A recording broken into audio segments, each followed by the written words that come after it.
안녕하십니까?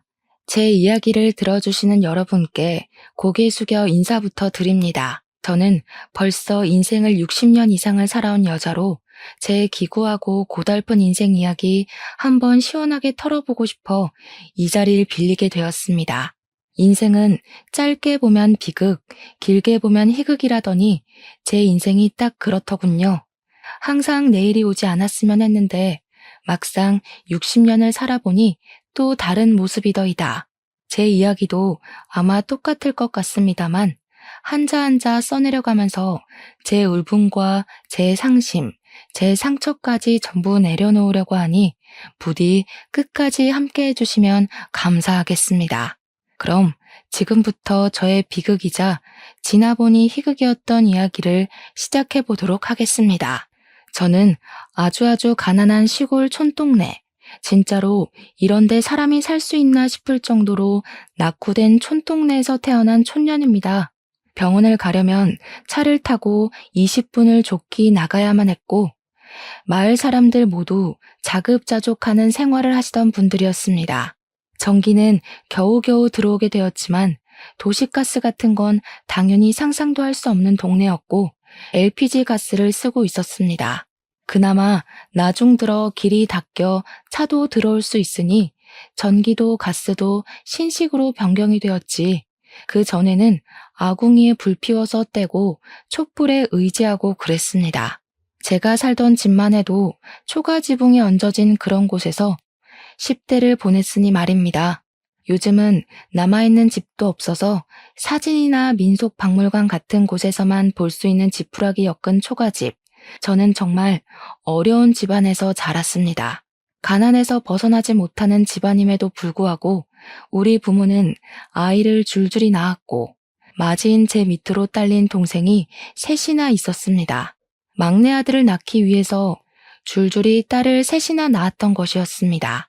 이름도 어찌나 성의 없이 지었는지 막순이, 순자, 끝순이, 그리고 막내 아들 정우, 이렇게 네 남매가 묵직하게 지냈었습니다. 딸들 이름에서부터 애정이 얼마나 없었는지 눈치가 있는 분들이시라면 딱 보고도 아시겠죠? 막순이는 막 낳은 딸, 순자는 다음이 아들이길 바라는 딸, 끝순이는 이제 진짜 끝이길 바라는 마음에서 지었다고 하시더군요. 딸들이 이름으로 받을 상처는 생각도 하지 않은 채 아들 하시면서 지었다고 자식들을 앉혀놓고 이야기를 하시며 막내 아들이 잘 돼야 집안이 살아나는 거라고 했습니다. 태어났을 때부터 자연적으로 시작된 차별이 나중에 들어서는 얼마나 심해졌을지 상상이나 가겠습니까? 먹는 것도 아까워 죽겠다는 세 딸들은 그저 아들을 키우기 위한 밑거름이 되어줄 인력 그 이상도 이하도 아닌 존재였습니다. 막내 아들이 태어나자마자 저희는 서툰 솜씨로 우는 아이를 달래야 했고 기저귀 하나를 갈지 못한다며 혼이 나야 했습니다. 그때 제 나이가 고작 5살밖에 되지 않았음에도 막내 동생을 보살펴야 한다는 어명을 받든 셈이죠. 저를 비롯한 동생들은 초등학교도 제대로 졸업하지 못한 채로 밭일을 나가야 했고 강원도 총구석답게 감자를 캐야 했습니다. 철이 되면 고사리를 캐기 위한 산을 뒤지고 더덕을 캐다가 삼이라도 발견하는 날에는 밭일에서 제외되고 저녁으로는 귀한 계란 프라이를 먹을 수 있었습니다. 평소에 막내 아들에게만 우리가 모은 쌈짓돈으로 산 고기 반찬을 주었고 저희들에게는 고기를 사면서 공짜로 얻어온 힘줄을 삶아주셨습니다. 얼마나 구차하게 살았는지 나열하자면 끝도 없고 그 어떤 불운한 사람과 비교해도 저를 이길 사람이 없을 거라 자부를 하지요. 그렇게 하루하루를 지친 몸을 이끌고 머리 닐 곳만 생기면 쏟아지는 잠을 이기지 못하고 잠들기를 몇 년. 제 나이가 18 꽃다운 나이가 되었을 때 저는 저보다 10살이나 많은 남자의 집으로 팔려가듯 시집을 가게 되었습니다. 그 당시 저희 시골은 정말 촌 중에서도 촌이라 20대 중반까지 결혼을 못하면 어딘가 하자 있는 놈이라는 취급을 받았었습니다. 다리를 전다거나 말을 제대로 하지 못한다거나 아니면 정신적으로 문제가 있는 남자들 빼고는 죄다 20살 초반에 결혼을 했거든요. 저는 꽤 먼 거리에 있는 타지까지 팔려가는 처지였고 남자 나이가 20대 후반이었으니 아무런 정보도 얻을 수 없어 얼마나 가슴을 졸였는지 모르겠습니다. 다짜고짜 부모님께서 이 남자랑 결혼을 해야 한다고 사진 한 장을 턱 내밀었을 때는 숨이 막히는 기분이 들었었죠. 저는 도망을 가고 싶은 생각을 했지만 실천하지는 못했습니다. 저에게 볼모로 딸린 여동생들이 있었으니까요. 제가 여기서 도망을 간다면 줄줄이 있는 동생들에게 그 자리가 주어질 테니 제가 희생하는 게 낫겠다는 생각이 있었습니다. 제 동생들이 저에게 도망을 가라고 했지만 저는 동생들에게 이 짐을 떠넘길 수 없다고 내가 갈 테니 너희들이라도 제대로 살아주라고 이야기를 했습니다. 그렇게 팔려가기 전날까지 동생들을 붙잡고 엉엉 울었고 눈이 퉁퉁 부어버린 저를 보며 부모는 저에게 얼굴 못나졌다며 화를 내셨죠. 결국 오지 않았으면 하는 그날이 찾아왔고 남편이 될 사람을 처음 봤을 때 저는 깜짝 놀랐습니다. 사지도 멀쩡하고 정신도 온전하고 말도 잘하고 듣는 것도 잘하는 정말 평범한 사람이었거든요. 이런 사람이 왜 나를 굳이 돈을 주고 사가나 하는 생각이 들어서 이상했습니다. 시댁 살림은 넉넉한 편이어서 우리 막내 아들 정우가 대학에 갈 수 있도록 공부도 시켜주고 등록금도 지원해 주겠다고 했습니다. 남편은 충청도가 고향인 사람이었고 서천에서 고기잡이를 하는 집 아들이었습니다. 어떻게 물어물어 이 시골에 있는 저를 점치고 갔는지는 모르겠지만 아무것도 모르는 상태로 저는 시집을 가게 되었습니다. 막내는 워낙 집에서 귀한 대접을 받으니 그렇다 쳐도 둘째와 셋째가 참으로 걱정이 되었지만 타지로 나가는 건 처음인지라 제 처지 또한 무한히 걱정이 되었습니다. 아니나 다를까 처음 시집을 가서 합방을 하는데 남편이 힘을 영 쓰지 못하는 게 아니겠습니까? 이래서 28해를 지나고도 결혼을 못했구나 싶었습니다. 몇 번을 시도해도 합방은 잘 이루어지지 않았고 남편이 힘을 쓰지 못하니 당연히 아이가 생기지 않았죠. 그 시골 사람들에게 대를 잇는다는 것이 얼마나 중요한 일인지 아시는지요? 아이가 생기지 않는다는 이유로 저는 몰매를 맞는 대역죄인이 되어야 했습니다. 시모는 저에게 일도 제대로 하지 못하는 것이 아이까지 낳지 못한다고 아주 등신을 들여놨다고 화를 내셨습니다. 고기잡이 일이라도 도우라며 난생 처음 배를 탄 날에는 정말 아무것도 못하고 뱃머리에서 구역질만 정신없이 했습니다. 제가 배를 타본 적이 없어서 몰랐는데 뱃멀미가 엄청나게 심한 타입이었나 봅니다. 정말 머리가 어지러워 두 다리를 딛고 서 있을 수가 없을 정도로 심하게 멀미를 했습니다. 저는 제 뱃속의 장기까지 토하는 줄 알았습니다. 일을 못하고 배 구석에 앉아 계속 빌빌거리고 있자 시모는 저를 한 대 두 대 손을 올리기 시작했고 나중에는 손만 번쩍 들어도 벌벌 떨게 되는 수준이 되었습니다. 저는 자아를 잃어버린 사람처럼 시키는 일만 고지곧대로 해야 하는 로봇이 되었습니다. 식사를 차리라고 하면 밥을 하느라 정신을 놓고 청소를 하라고 하면 청소를 하고 노예 같은 생활을 하다 도저히 견디지 못하겠다는 마음을 먹게 되었죠. 시집살이를 시켜도 너무 시키니까 시집을 온 지 2년째 되던 날 울면서 집으로 전화를 걸었습니다. 엄마, 나 정말 죽을 것 같아. 강원도로 다시 돌아가고 싶어요. 제발 이 집에서는 나는 지나가는 개보다 못한 취급을 받는다고요. 그러자 엄마는 저에게 화를 잔뜩 내면서 제가 지금 집으로 돌아오면 17살밖에 되지 않은 정우는 대학을 어떻게 가겠냐고 말했습니다. 시댁에서 매달 집으로 돈을 보내주어서 정우가 모자람 없이 공부도 하고 동생들도 배부르게 먹으며 살고 있다고 하더라고요. 제가 여기서 버텨야 그 돈이 계속 지급이 될 거고 정우도 대학을 번듯하게 나와야 나중에 집안을 위해 힘쓰지 않겠냐고 하더군요. 저는 너무나도 서운하고 눈물이 왈칵 쏟아졌습니다. 그 뒤로는 집에 전화하는 것도 기피하게 되었습니다. 전화를 해봐야 위로의 말을 듣기는커녕 제 처지를 실감하는 비수만 꽂혔으니까요. 간혹가다 동생들이 전화를 받을 때만 통화를 했는데 동생들이 하는 말이 막내가 벌써부터 사고만 치고 다니고 공부도 쥐뿔 못한다고 하더라고요. 그러면서 저에게 늘 배가 고프다고 매달 저희 시댁에서 보내주는 돈으로 막내 동생에게만 고기를 사준다고 서럽다고 하더라고요.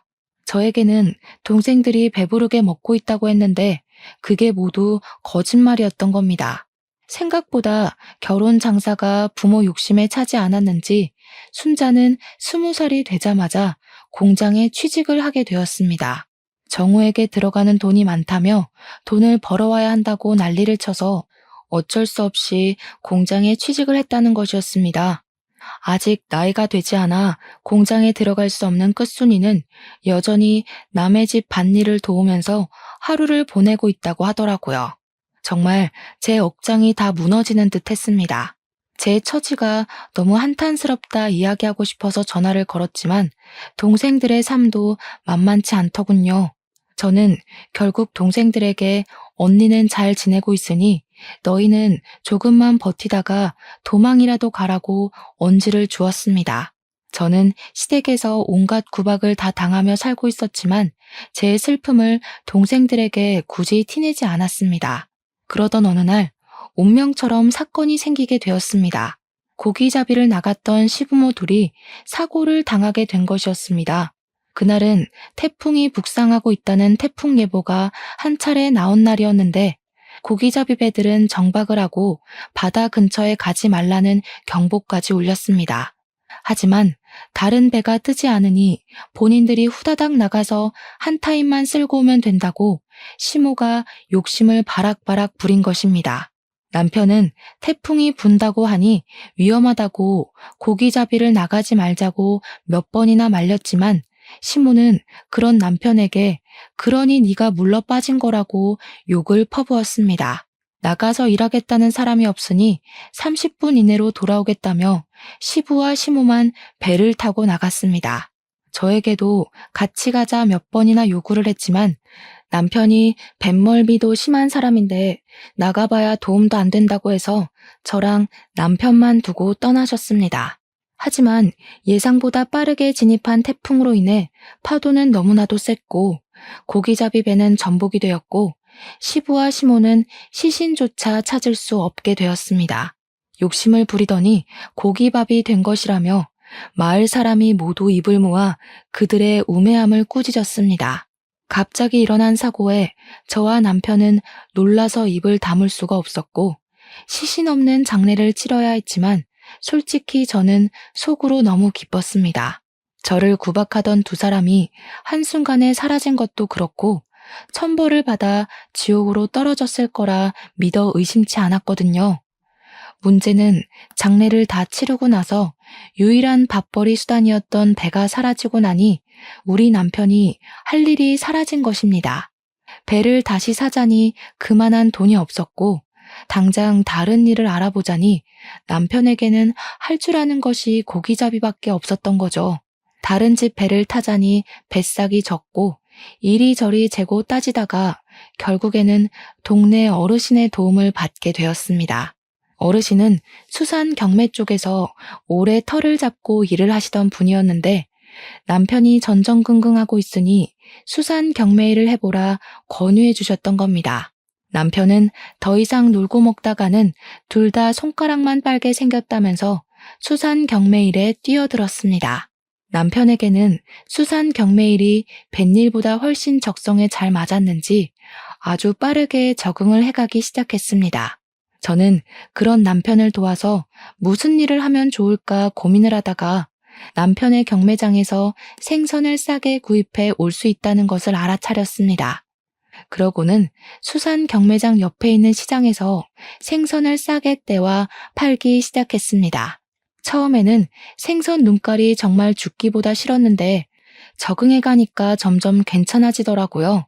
그렇게 둘이 살기 시작하면서 서로 의지하게 되고 대화도 많이 늘게 되었습니다. 결혼한 지 몇 년이 지나고 나서야 남편이 생각보다 나쁜 사람이 아니라는 것을 알게 되었습니다. 알고 보니 시부모의 등살에 그동안 기가 죽어서 아무 말도 못하고 순종적으로 살았던 사람이더라고요. 서로에게 있었던 오해가 서서히 풀리면서 저희 사이가 무척이나 좋아지게 되었는데 그 덕인지 결혼한 지 5년 만에서야 아이가 들어섰습니다. 그동안 남편은 정신적인 압박으로 인해 모든 것이 잘 되지 않았다고 했습니다. 시부모가 사라지면서 그런 압박에서 벗어나게 되니 저희도 순조롭게 임신이 되었던 겁니다. 제 나이 23살에 임신을 했고 24살에 떡두꺼비 같은 아들을 낳았는데 남편이 아이를 보자마자 눈물을 뚝뚝 흘리면서 시부모 생각이 절로 난다는 겁니다. 우리 부모님이 이 아이를 봤어야 했는데 하면서 우는데 이상하게 정남이가 뚝뚝 떨어지더라고요. 아무튼 제가 출산했다는 소식에 우리 부모님이 염치도 없이 병원으로 찾아와 주셨고 아주 황당한 소리를 하시더군요. 우리 딸이 죽을 고비를 넘겨가면서 아들을 출산했으니 출산 기념으로 돈 좀 주고 해야 하는 거 아닌가? 대를 이을 아들을 떡하니 낳았는데 한 푼도 안 주면 서운하지 않겠나? 그게 무슨 소리야? 도대체 병원까지 와서 왜 나를 수치스럽게 만드는 거야? 말 맞다나 아들을 낳은 건 난데 돈은 왜 엄마랑 아빠가 챙기겠다는 거예요? 그런 소리 하지 말고 조용히 가세요. 이게 어디 지 부모한테 눈을 바락바락 뜨고 덤벼? 너 낳아준 게 누구야? 나야 나. 나 아니었으면 네가 태어나기나 했겠어? 이런 아들을 낳을 수나 있었겠어? 이게 다 엄마랑 아빠가 너 잘 낳아서 아들도 낳고 한 거 아니야. 돈을 주지 않으면 내 딸이랑 내 딸이 낳은 손주까지 강원도로 데리고 가겠네. 도대체 나한테 왜 그래요? 이제는 내 아이를 볼모로 잡고 돈을 내놓으라고 할 수 있어요? 나한테 해준 게 뭐가 있다고. 내가 아등바등 힘들게 살 때 모른 척 해놓고는 이제 와서 내 딸? 내 손주? 정말 염치가 없어도 너무 없으시다. 이래놓고 돈 받아가면 나 몰라라 할 게 뻔한데 지금 나한테 돈을 달라고? 우리 부부한테 용돈을 줘도 모자랄 판에 애를 볼모로 잡고 돈을 달라고? 네가 이렇게 강짜를 부려봐야 우리한테 씨알이나 먹히겠나? 장서방, 우리가 손주 데려다가 키울 테니 돈 마련되면 보내도록 해. 우리가 못할 줄 알고? 내 핏줄 섞인 손주인데 우리가 애 데리고 갈 수도 있지. 돈 준비해 당장. 그러더니 포대기에 쌓인 아이를 냅다 들고 병실 밖으로 나가는 게 아니겠습니까? 저는 아이를 출산한 지 얼마 되지 않아 뛰어서 그들을 잡을 수가 없었고 멍하니 서 있는 남편에게 당장 가서 아이를 데리고 오라고 소리쳤습니다. 남편은 그제야 헐레벌떡 장인어른 장모님 하면서 저희 부모의 뒤를 쫓기 시작했지만 어찌나 발이 빠르던지 이미 건물 밖으로 나가고 없더군요. 어떻게 눈을 뜨고 아이를 바로 앞에서 빼앗길 수 있는지, 아니 고작 돈 몇 푼에 눈이 멀어서 손주를 그렇게 납치할 수가 있는 건지 어이가 없었습니다.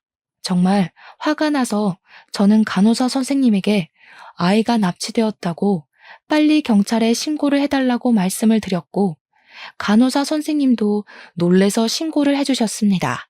저는 초조하게 남편이 돌아오기만을 기다렸는데 출동한 경찰이 저에게 아주 충격적인 소식을 전해주었습니다.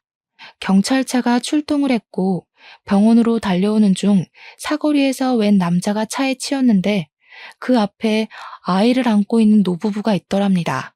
경찰이 왠지 신고 접수가 되었던 아이 납치 사건의 용의자라 생각이 되어서 부모를 경찰차에 태워 경찰서로 데리고 갔다고 했어요.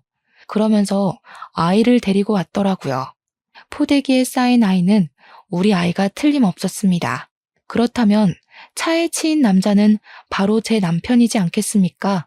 너무 놀라서 차에 치인 남자는 어떻게 되었냐고 물어보니 고개를 푹 숙이더라고요.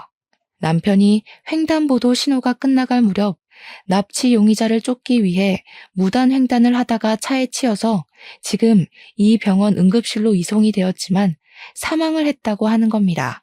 현장에서 즉사를 한 것 같다고 설명을 하는데 도무지 이게 꿈인지 현실인지 구분이 가질 않더라고요. 몇 번을 경찰을 붙잡고 지금 제 남편이 죽었다는 게 사실이냐고 물었는데 경찰은 계속해서 고개만 푹 숙이고 죄송합니다. 고인의 명복을 빕니다만 반복했습니다. 가족이라는 이유로 우리 부모는 풀려나게 되었고 아무런 처벌도 받지 않았습니다. 남편이 무단횡단을 하다 사고를 당한 것이므로 남편의 죽음에 대한 죗값은 아무도 치르지 않았습니다. 갓 태어난 아기를 안고 엉금엉금 기어 장례식장을 내내 지키고 있는데 정말 꿈 같아서 눈물 한 방울이 나오지 않더군요. 장례식장에 뻔뻔하게 나타난 부모라는 사람들은 미안하다는 말 한마디 없이 국화꽃 하나 올리고는 사라지더라고요. 정말 천벌받아 마땅한 인간들이라는 생각이 머릿속에서 떠나지 않았습니다. 저는 졸지에 과부가 되고 남편의 장례식을 아픈 몸으로 끝마치게 되었죠. 그래도 최근에는 사이가 참 좋았었는데 참 서글퍼지더군요. 아무리 시집살이를 당하는 동안 제 편 한 번 들어준 적 없는 무심한 놈이었다지만 시부모가 돌아가신 이후에는 사이가 달라져 정이 붙었나 봅니다. 그렇게 원하던 아들까지 낳았는데 우리 아들 커가는 것 한번 지켜보지 못하고 이리 허무하게 떠날 줄 알았겠습니까? 남편을 바다에 뿌려주고 나서야 빈자리가 실감났고 우리 아들을 어떻게 키워야 할지 참으로 막막했습니다. 서러운 와중에 우리 부모가 다시 나타나서는 애까지 데리고 어디 가서 뭐 해 먹고 살 거냐며 본가로 들어오라고 막무가내로 굴었습니다. 저는 아무런 힘이 남아있지 않은 상태였기에 그대로 끌려서 강원도에 틀어박히게 되었죠.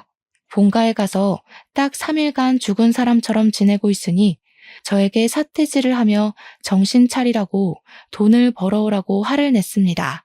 갓난아기를 업어 키우기도 모자란 시간에 돈을 벌어오라고 하루 종일 난리를 쳐대니 매일매일 지옥이 따로 없었습니다.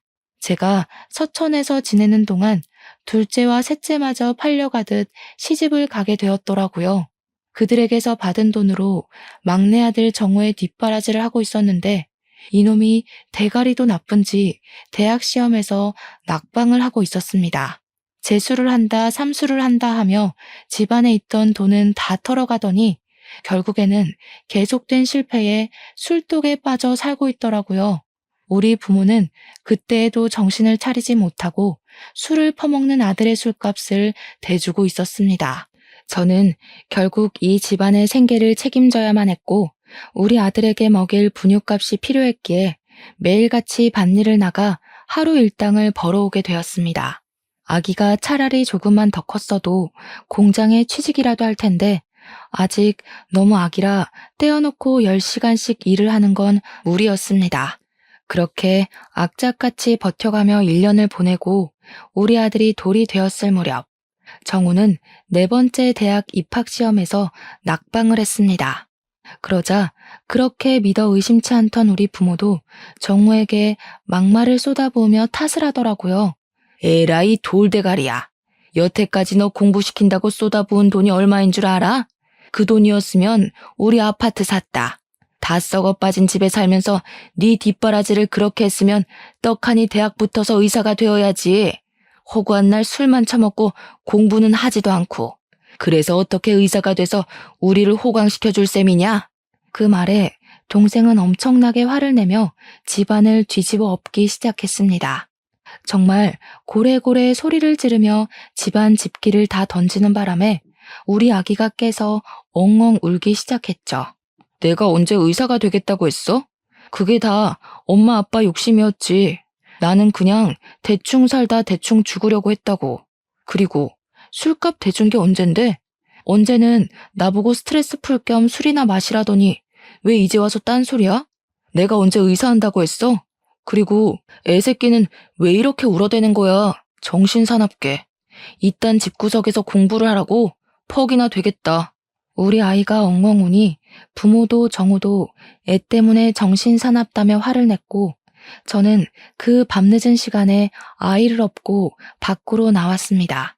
애를 달래서 잠이 들면 다시 집으로 조용히 들어가 몸을 뉘어야겠다 생각하며 애를 업고 동네를 한 바퀴 두 바퀴 돌기 시작했죠. 자꾸만 히끗히끗하며 우는 아들 녀석 때문에 저는 2시간 동안 쉬지 않고 마을을 걸으며 돌아다녀야 했어요. 겨우겨우 잠이 든 기색이 보이자 집으로 슬슬 걸어가고 있는데 웅성웅성 사람들이 몰려드는 소리가 들려서 뭔가 싶었죠. 그런데 글쎄 낡은 나무에 지푸라기가 얹어져 있던 썩어 빠진 우리 집이 활활 불타고 있는 게 아니겠습니까? 저는 너무 놀라서 아이를 업고 있다는 것도 까먹고 다리에 힘이 풀려 그 자리에 주저앉고 말았습니다. 총구석에서도 아주 구석진 곳에 덜렁 있던 집이라 다른 집에는 피해가 가지 않았지만 그만큼 소방차가 들어오는데 시간이 오래 걸렸습니다. 겨우겨우 불을 끄고 소방관들이 들어가서 사상자가 있나 살피고 있는데 글쎄 불에 탄 시신 3구가 나왔다는 겁니다.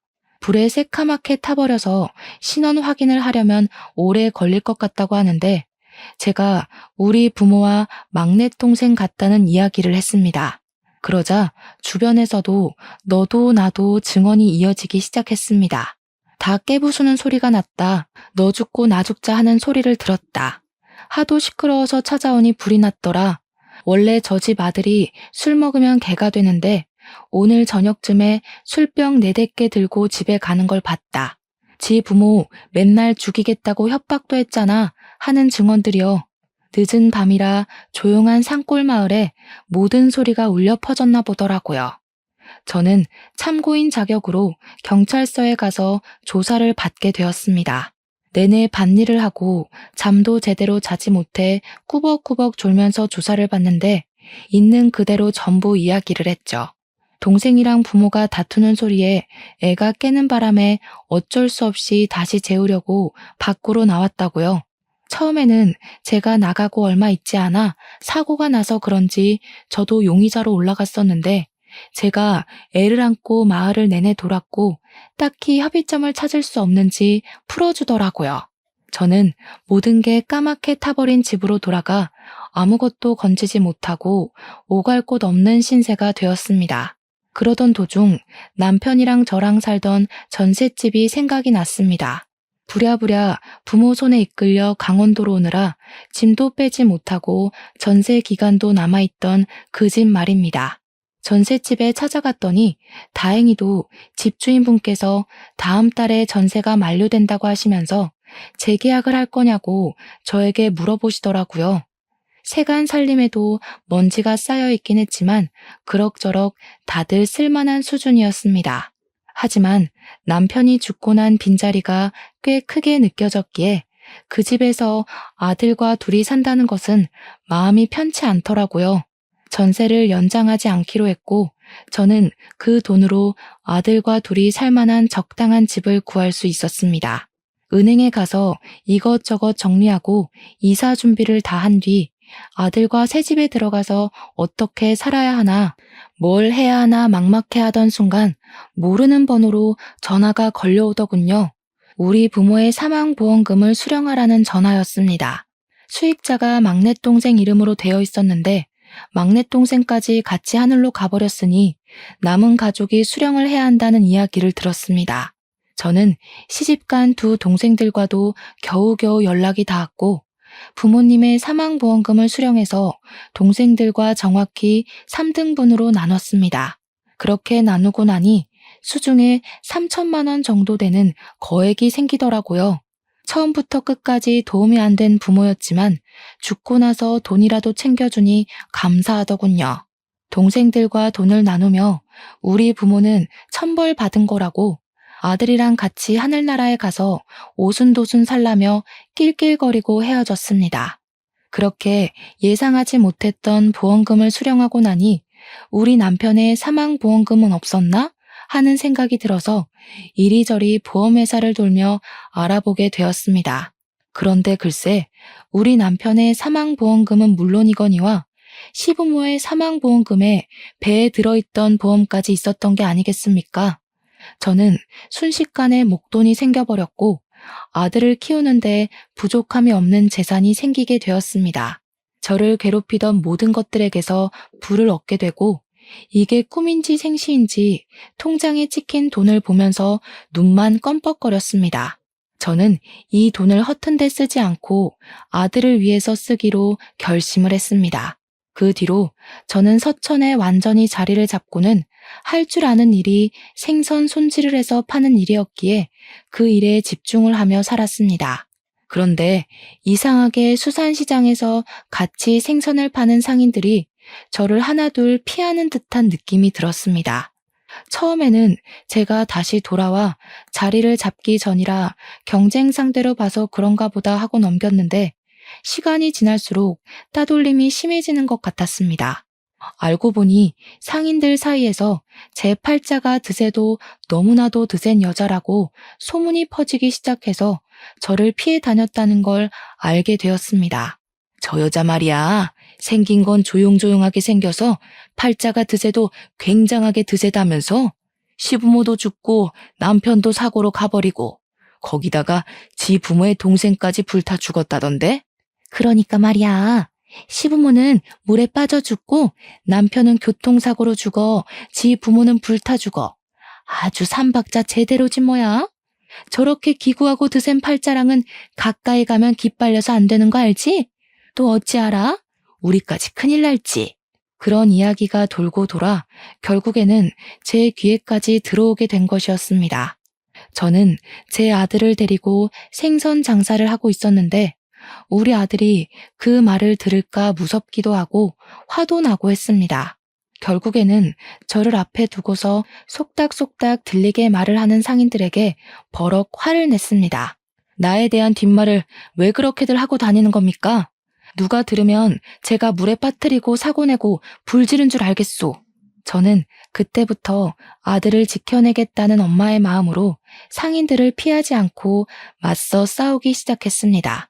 그들은 무리지어 다녔고 저는 혼자 싸워야 했기에 자연스럽게 저는 수산시장에 고립된 여자가 되어버렸습니다. 저에게 손가락질을 하며 저렇게 기가 세니 주위에 나만 아는 사람이 없다고 하더라고요. 무슨 소리까지 들었는지 아십니까? 다들 그렇게 죽었으니 이제 하나 남은 자기 아들은 목매고 죽겠네 하더라고요. 그 말을 듣고 참을 수 있는 엄마가 있을까요? 아니, 참으면 그게 병신이지 사람이겠습니까? 저는 그 말을 한 상인에게 생선 내장을 던지면서 바락바락 화를 냈습니다. 그러고는 더 이상 이런 모욕을 견디며 일을 할 자신이 없어서 가게를 접어버렸습니다. 그 뒤로는 서천 어디를 가도 저를 손가락질한다는 듯한 기분이 들어서 아들을 데리고 머나먼 부산으로 이사를 오게 되었습니다. 그렇게 부산에 정착을 하고 20년이 넘는 세월을 보냈고 아들은 당당하게 부산에 있는 회사에 취업까지 하게 되었습니다. 저는 부산에서 작은 국밥집을 차려서 장사를 하고 있었습니다. 아들은 부산에 있는 대기업 공장에서 일을 하고 있었고요. 우리 모자가 살기에 모자람이 없었고 아들이 장가만 가주면 제 인생의 큰일은 모두 치르는 거구나 하고 생각을 하고 있었죠. 저의 노후는 돌아가서 시부모와 부모, 남편의 보험금으로 전부 준비를 마친 뒤였으니까요. 그러던 어느 날 우리 국밥집에 정말 꾀지지한 여자가 들어와서는 꼬깃꼬깃 2,000원을 내밀고 공깃밥 한 개에 국물 1,000원어치만 주면 안 되겠냐고 하더라고요. 행색이 거지 같아 보였는데 거지라고 하기엔 너무 젊은 여자라 좀 이상하긴 했습니다. 여자가 불쌍하고 애처로워 보이니 제 젊은 시절 고생했던 기억이 문득 떠오르더라고요. 저는 원래 제가 가장 불쌍하고 불우한 사람이라 생각하며 살았기에 그런 사람들을 봐도 도우려는 마음을 가지지 않았습니다. 근데 이상하게 마음이 쓰이더라고요. 그래서 일단 아가씨 이리 와서 좀 앉아봐. 밥 줄게 하고는 고봉밥을 떠서 국밥 한 그릇을 말아주었습니다. 고맙습니다 하고 작게 말을 하더니 허겁지겁 먹기 시작하는데 잘 먹어도 너무 잘 먹더라고요. 일주일을 굶어도 저렇게는 안 먹겠다 싶을 정도로 말이죠. 저는 아가씨에게 배고프면 밥 더 줄 테니까 천천히 먹으라고 했습니다. 그러니 제 눈치를 힐끗 보면서 천천히 밥을 먹기 시작하는데 어딘가에 쫓기는 사람처럼 보여 마음이 아팠습니다. 밥을 다 먹고 나더니 2,000원을 내밀면서 잘 먹었습니다 하더라고요. 그런데 다 구겨진 그 2,000원이 전 재산으로 보였는데 제가 어떻게 그 돈을 받을 수가 있겠습니까? 저는 그 돈을 다시 아가씨 주머니에 넣어주면서 됐다고 사정이 딱해 보여서 밥 한 그릇 말아준 거라고 했습니다.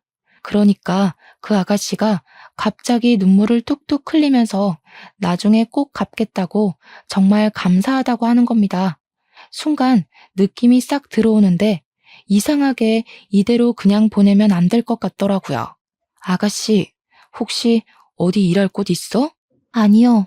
그러면 혹시 우리 가게에 직원 하나 구해보려고 하는데 아가씨가 일해볼래? 내가 월급은 많이 못 줘도 밥은 꼬박꼬박 줄 수 있어. 당장 어디 일할 데 없고 갈 데 없으면 우리 가게에서 한번 일해봐. 그러니까 조심스럽게 정말 자기가 이곳에서 일을 해도 되겠냐고 묻더라고요. 당연히 된다고 마침 잘 됐다고 했습니다. 그러고는 그 아가씨 손에 5,000원을 쥐어주면서 그 꼴로는 왔던 손님도 나가게 생겼으니 일단 목욕탕에 가서 씻고 오라고 했습니다. 5,000원을 들고 도망을 간다면 그냥 거지한테 적선한 셈 치자 하고 마음을 먹었는데 한 3시간이 지나니까 뽀얗게 씻고 나타났더라고요. 하지만 갈아입을 옷이 없었는지 그 더러운 옷을 그대로 입고 온 게 아니겠습니까? 내가 여벌옷이라도 챙겨줬어야 했는데 정신이 없었네. 저희 가게에는 제가 아침부터 일찍 나와 육수를 우려내고 쉴 공간이 필요해서 마련해둔 작은 쪽방이 하나 있었습니다. 거기에 옷까지 몇 벌을 두고 땀이 나면 갈아입고 했었는데 그 옷이 생각이 나서 아가씨에게 하나 건네주었죠. 제가 입던 옷이라 조금 촌스럽긴 했어도 워낙 곱게 생긴 아가씨라 그런지 그럭저럭 잘 어울리더라고요. 저에게 친절을 베풀어 주셔서 감사하다고 하는데 다른 건 몰라도 심성은 참 고운 것 같았습니다. 그게 인연이 되어 우리 가게에서 쭉 일을 하게 되었고 오갈 데가 없는 상황인 것을 알게 되어 제 가게 쪽방에서 지내며 일을 하게 도와주었습니다. 그렇게 한 3개월을 같이 손발을 맞춰보니 일도 잘하고 손도 야무지고 눈치도 빠르더라고요. 근데 아가씨는 부모는 어디 가고 혼자 그 꼴로 돌아다니게 된 거야? 태어났을 때부터 어머니는 안 계셨고요. 아버지와 둘이 살았는데 아버지께서 사업에 실패하시고 도박 중독자가 되셨어요. 도박 자금이 부족해지자 결국에는 사채를 빌려다가 쓰셨고 사채업자를 피해서 혼자 도망을 치게 되었어요. 제가 집에 있었는데 저를 납치해서 술집에 팔아버리겠다, 장기를 팔아버리겠다 하는 이야기를 듣게 되었거든요. 아이고, 고생 많았네. 그러면 사채업자는 따돌린 거야? 납치를 당했었는데 죽기 살기로 달리는 차에서 뛰어내려서 밤이고 낮이고 노숙을 하며 여기까지 도망쳐 오게 됐어요. 제 고향이 원래 경주였거든요. 일단은 여기까지 숨어들었으니 못 찾을 것 같긴 해요. 그 사정을 전부 듣는데 우리 부모 생각이 나면서 속이 터지더라고요.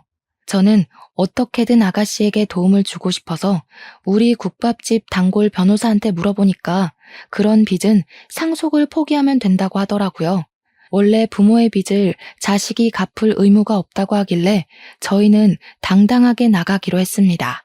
며칠의 시간이 더 흐르고 우리 아들이 평일에 연차를 냈다고 하면서 배가 고프다며 국밥집에 찾아왔다가 일을 하는 아가씨를 보고 한눈에 반하게 된 것입니다. 이놈의 자식이 제가 도와주라 할 때는 피곤해서 못하겠다고 한 번을 안 오더니만 퇴근하면 와서 설거지를 돕질 않나 스스로 나서서 바닥 청소를 하질 않나 아주 계산대 앞에 서서 아가씨가 일하는 걸 빤히 지켜보고 있더라고요. 제가 봤을 때는 아주 생쇼였죠. 제가 기가 차서 제가 가게 문을 닫으면 아가씨가 쪽방에서 잠을 자니 밖에 걸쇠는 따로 닫지 않았어요. 혹시 아가씨가 밖에 나가야 할 일이 생길지 모르니까요. 집에 가자고 아들을 불러내니 가게에서 한잔하면 안 되냐고 슬쩍 눈치를 보길래 혀를 끌끌 찼죠. 아가씨 같이 한잔하자 하면서 셋이 술판을 벌였는데 뭐가 그리 궁금한 게 많은지 아들이 아가씨한테 이거저거 막 물어보더라고요. 부담스러울 수도 있을 텐데 했는데 아가씨도 우리 아들한테 관심이 있긴 한 건지 곧잘 대답을 하더라고요. 늙은이가 빠져줘야 할 일이 생겨도 생기겠다 싶어서 너네 둘이 마실 만큼 잘 마시고 문단속 잘하고 내일 보자 하고는 집으로 돌아왔습니다. 근데 참 일은 예상치 못할 때 터지더라고요. 몇 개월간 아가씨를 추적했던 사채업자가 가게를 어찌 찾았는지 그날 딱 들이닥친 겁니다. 제가 돌아온 줄 알고 아들이 문을 열었는데 사채업자가 떡하니 들어와서는 아가씨를 끌고 가려고 한 거죠. 막으려던 아들이 밀려서 넘어졌고 벽에 부딪히면서 글쎄 가벼운 뇌진탕 증세가 찾아온 겁니다. 건너편에서 24시간 국수 장사를 하던 국수집에서 바로 경찰에 신고를 해줬고 근처에 있던 경찰이 바로 출동을 해서 다행히 현장에서 바로 사채업자가 체포되었습니다. 아가씨가 끌려가지 않겠다고 길거리에서 내내 반항을 한 덕에 시간을 끌었던 덕에 경찰이 출동할 때까지 버틸 수 있었던 거였습니다. 제가 자다가 연락을 받고 벌떡 일어나서 경찰서에 갔더니 아가씨 얼굴이 아주 말이 아니더군요. 놀래서 바로 밤늦은 시간인데도 불구하고 단골 변호사에게 전화를 걸었고 아침이 밝자마자 경찰서에 와서 일을 해결해 주시기로 했습니다. 저는 아들이 실려갔다는 병원으로 자리를 옮겼고 처치를 다 받은 아들이 자기는 멀쩡하다고 하더라고요. 가벼운 뇌진탕이라 며칠 머리가 울릴 수는 있는데 다른 곳에 이상은 없다고 퇴원해도 된다고 하길래 아들과 집으로 돌아왔습니다. 우리 아들까지 잘못됐으면 정말 상상도 하고 싶지 않았습니다. 아들이랑 같이 경찰서에 가니 사건 조사가 거의 끝난 것 같더라고요. 사채업자는 불법적인 일을 수도 없이 벌인 나쁜 놈이었고 심지어 아가씨네 아버지까지 볼모로 잡고 있었습니다. 합의할 거냐고 묻는데 법대로 처리해달라고 강경하게 대응을 했습니다.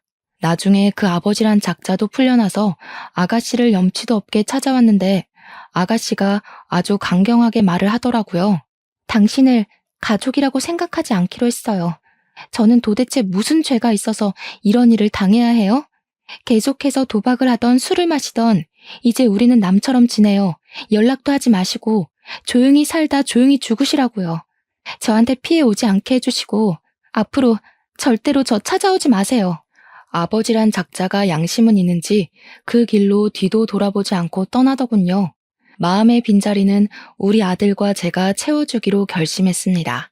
그렇게 1년이라는 시간이 더 흐르고 아가씨라고 부르던 여자는 저의 며느리가 되었습니다. 우리 아들이랑 그렇고 그런 기류가 흐른다는 건 알고 있었고 손도 야무지고 싫은 소리 한 번 없이 그쪽 방에서 일하면서 지내는 게 기특하단 생각은 했으니까요. 사채 일도 잘 해결이 되었고 그 사채업자는 결국 다른 건에서 수배가 내려진 상태인 게 밝혀져 감옥에 들어가게 되었습니다. 변호사 비용은 제가 모아두었던 돈에서 빼서 주었고 며느리는 제게 평생 갚겠다고 했습니다. 결혼해서 효도하겠다는 둘을 막을 방법도 딱히 없었고요. 사실 막을 생각조차 없었습니다. 저는 우리 며느리가 아주 똑부러진 아가씨라고 생각하거든요. 둘은 결국 평생을 함께할 가족으로 엮였고 여전히 저와 며느리가 국밥집을 운영하고 있습니다. 아, 결혼하고 얼마 지나지 않아서 사돈어른이 급성 알코올 중독으로 사망했다는 소식이 들려왔습니다. 장례는 아주 간소하게 치렀고 며느리는 모든 상속을 포기함으로써 빚을 청산했습니다. 더불어 이제 자유가 되었으니 우리는 이제 아무 걱정 없이 여생을 행복하게 살기로 했습니다. 남 괴롭히고 죄를 짓고 살면 고스란히 천벌을 받는다는 걸 누구보다 경험으로 알게 되었습니다. 저는 그런 짓은 하지 않고 사는 게 목표랍니다. 아직까지 잘 지키고 있으니 여러분들에게도 당부하고 싶습니다. 남에게 상처를 주면 돌아온다는 말을요. 여러분들도 항상 남을 돕고 행복한 나날들만 가득하시길 기원하면서 제 사연 들어주셔서 정말로 감사드립니다.